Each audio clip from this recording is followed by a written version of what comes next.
Hi guys, Chris here with a comparison between the Xiaomi Redmi Note 4, which is on the left, and the Redmi Pro. So they're both very similar because the housing on the rear of them is just exactly the same, really, with just some slight differences.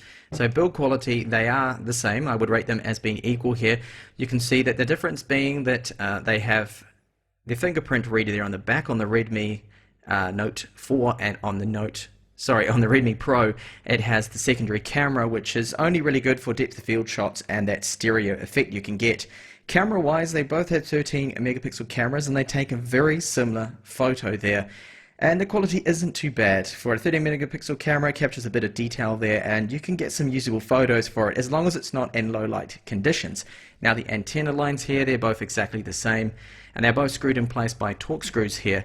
Now this one here has a USB Type-C, so the Redmi Pro has USB Type-C and this only has a micro USB 2 on the Redmi Note 4.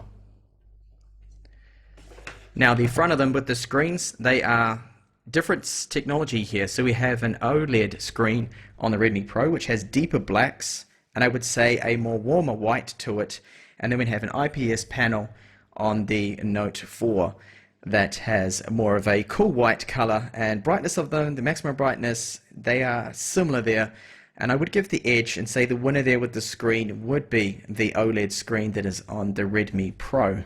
You can see now the Redmi Pro also has the fingerprint reader just below. And camera, front-facing cameras, there is a huge difference. The Redmi Pro camera can only shoot 360p, and it does take quite an awful image, whereas the front-facing camera on the Note 4 can actually take up to 720p, and the image quality is a lot better. So I'm just going to have a look at a couple of benchmarks so we can distinguish the difference between the Helio X20 and the Helio X25 to see if there's a real big difference or not, which is worth it. So I've just cleared the RAM, well I'm going to do that now actually, on both of them. There shouldn't be any applications running there. And the other thing too is they are both on flight mode, both connected to wireless, so that's equal there, equal ground. And I'm just going to launch here Geekbench, if I can find it, Geekbench 4. And I'll run this test and we'll have a look at the result. Here you can see a difference there in the screen. Now I set both the screens to about a similar brightness there in the middle, but you can see the quality again there of the OLED display is definitely a lot superior. So I'm going to run this benchmark and we'll edit it and show you the result at the end.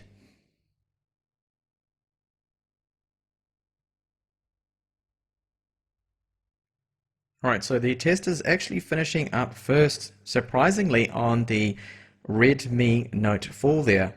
But you can see the advantage on the single core performance is slightly better on the Redmi Pro. There's not much of a difference in it really. In real world use, that you wouldn't really notice that kind of a difference, to be honest. Now to check out Antutu 6.2.1 benchmark, and we'll run that and see which one is the fastest.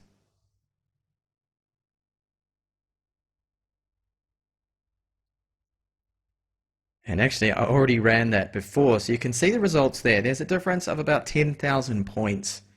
So I'm not going to go through the whole test again, but you can see that yes, the faster clocked Helio X25, as expected, is faster there. Now a quick browser test using the stock browser. So I'm going to go to bbc.com. I have never loaded this on both devices, so let's see how long they take.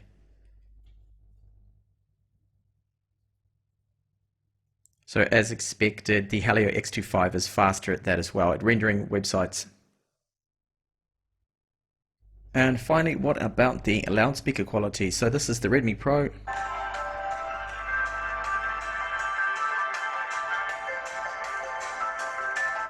And the Note 4.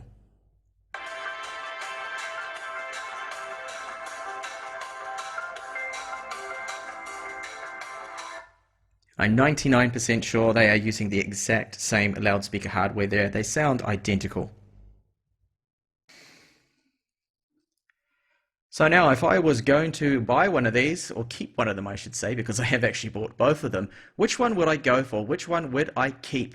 Well, I would go for the Redmi Note 4. Now that may surprise some of you, but I think the performance difference of the Redmi Pro isn't really enough to warrant buying it because it's more expensive.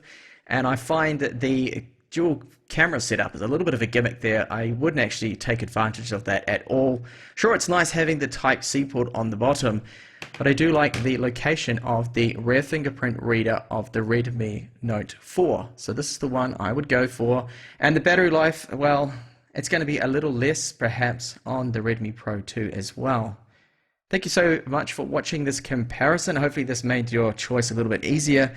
And I hope to catch you back in the channel soon with more up and coming reviews and videos on tech. Bye for now.